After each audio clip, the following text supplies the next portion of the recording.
Assalamualaikum warahmatullahi wabarakatuh. Hari ini kita akan membahas tentang materi Pancasila dalam konteks sejarah bangsa Indonesia bersama saya, Dimas Raja. Saya Uzair Pak.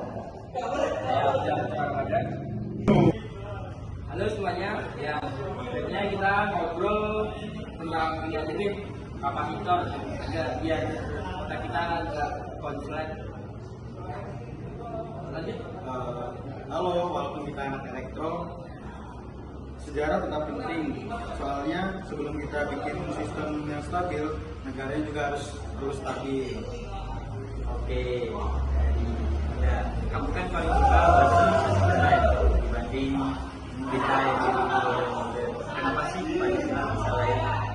Ini sebelum 1945, Indonesia tuh ibarat rangkaian paralel yang komponennya beda-beda.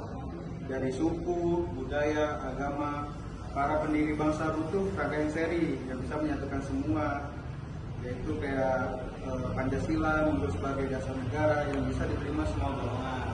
Ya, benar. Dari sudut sosial politik juga waktu itu tuntutan buat merdeka makin besar.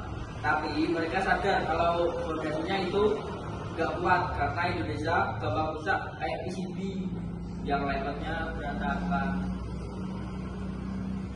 Kalau ngomongin tentang kelahiran Pancasila, pasti banyak yang ingat tanggal.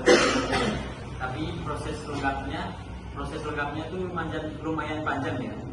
Benar.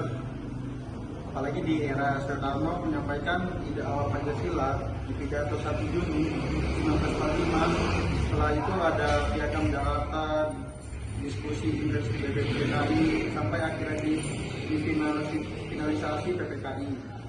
Yang krusial itu berubah 7 kata. Itu dicoret demi persatuan nasional. Ini menunjukkan kalau Pancasila lahir dari kompromi. Kayak kita waktu merayakan alat harus kompromi antara efisiensi dan biaya. Ya, dan tim rumus itu kerjanya mirip kayak tim proyek. Ada ide, harus direvisi, dan satu lagi sampai ketemu konfigurasi yang final agar lebih stabil.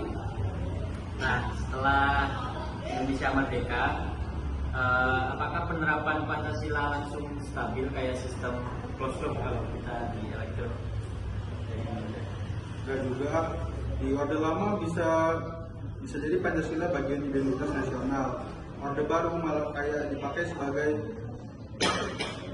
mandatory firmware yang nggak boleh tanya. Di era reformasi baru Pancasila bisa dibahas lagi secara lebih terbuka, nggak kaku. Kalau dari aku sih yang jelas Pancasila itu bukan modul yang once installed terus bakal selesai, tapi dia harus tetap ditafsirkan sesuai dengan perubahan zaman, sama kayak update software dan terus update. Nah, yang paling relate nih, apa relevansinya Pancasila buat kita yang tiap hari ngurusin tegangan, arus, dan rangkaian? Banyak sih, nomornya kayak Persatuan Indonesia yang relevan banget buat kerja tim buat di proyek elektro, dan kita sering juga kerja lintas dalam bidang lain seperti kontrol, telekomunikasi, elektronika daya.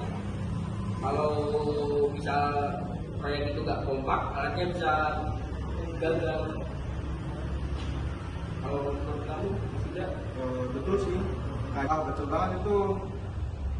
Keadilan sosial juga penting. Misalnya teknologi dibuat supaya bermanfaat dan bisa diakses oleh masyarakat yang lain, bukan cuma yang punya uang aja. Lalu kerakyatan yang dipimpin oleh hikmat itu mengingatkan kita bahwa setiap keputusan teknis harus mempertimbangkan etika dan etika. Gimana Mas Dimas? Setuju. Bahkan pada poin kemanusiaan yang adil dan beradab cocok banget buat isu kayak AI, IoT sampai wellness. Dan teknologi harus human centered. Oke teman-teman, mungkin seru banget ya diskusi hari ini. Ternyata Pancasila itu nggak cuma hafalan 5 sila, tapi hasil proses sejarah yang panjang dan penuh kompromi. Dan sebagai mahasiswa elektro, kita tetap perlu ngerti supaya teknologi yang kita bangun punya arah yang benar. Ya, benar sekali. Semoga makin banyak anak teknik elektro yang paham dengan konteks sejarah Indonesia ini. Betul banget, soalnya fondasi bangsa itu seperti ground. Kalau udah dibuat, rakannya bakal aman. Nice, terima kasih ya udah dengerin diskusi kita bertiga hari ini. Mungkin cukup sekian. Terima kasih. Wassalamualaikum warahmatullahi wabarakatuh. Waalaikumsalam.